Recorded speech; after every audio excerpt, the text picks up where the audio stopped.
qabla kan qabu dhiigaan katabame dhungoo nuuf taatanii nuuf madditaniifa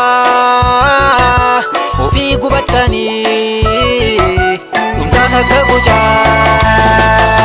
foon inni bamtaniis jirtuu seenaan maqaan yoomuu si yaadannaa qabsaa'ota haqaa dhaloonni yoomuu gaadiin teenye falmarra jirra har'aas kunoo duutan jennee du'aa sin jille jininnannee obsaan murannoo isa sin laaffis tarraaftanii idda jirree hundeen buqqifnaa geebafaa jibiilisummaa maqaa keessanii nan dhaabbannaa.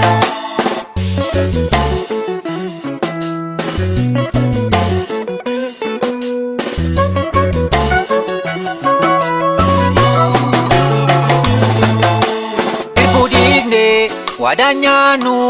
haadhaa qabsoof harkaan laannu gumaa baasna malee nyaannu faana goota irraas hin maqnu Dangaasan sararaan irra maqnu lafeedhaan ijaarraa irra maqnu dunuusa qabduune irra maqnu godaanna dacheerraa irra maqnu waadaa samiif dachii irra maqnu irbuun erbee miti irra maqnu falmaa addaan kunnu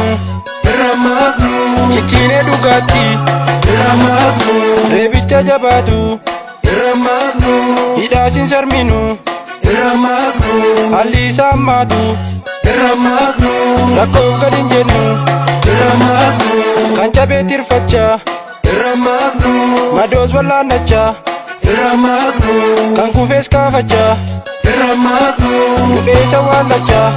irra maqnu qabsoon saba keenya irra maqnu hanga galma geessu irra maqnu hanga wareegamaat irra maqnu yookiin bilisummaa irra maqnu.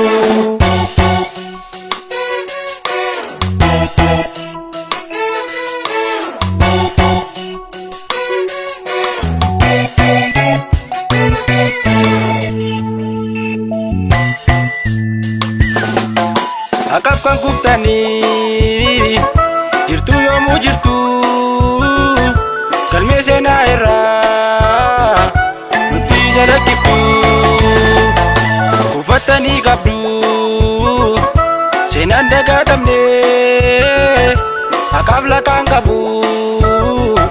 dhiigaan kataabame dhungoo nuuf taatanii nu madditaniifaa ofii gubattanii dhumtaan akka gucaa foon inni bamtaniis jirtuu seenaan maqaan yoomuu si yaadannaa qabsaa'ota haqaa iyyaafannee arguun dandeenye kan fayyaatti jira saadamne gootan qaqqaalii bilisummaaf danuudha kan lubbuusaa kenne abokotoo ekeraan keessanii boolla keessan bookni haa guutu dharaan miti dhugaa kuftanii lubbuu keessan nuuf haa jannatu.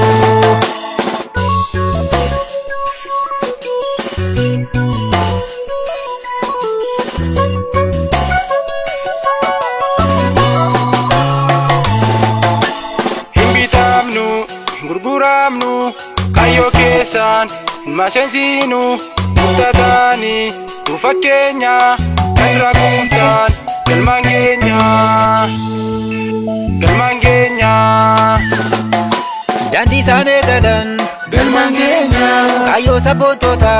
galmaan keenya isa isaan aggaman galmaan keenya haqa falmattoota galmaan keenya jirra nuti galmaan keenya nu dhaloonni qubee galmaan keenya galma isaan hankaakan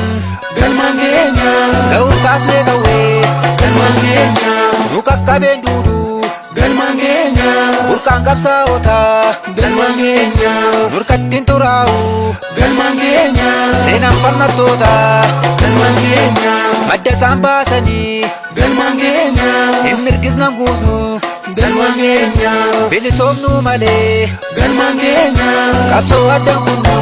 galmaan keenya kan nutti laatanii galmaan keenya irbuu galaa sabaa galmaan keenya rabbitti hirkanne galmaan keenya humna waaqa jabaa.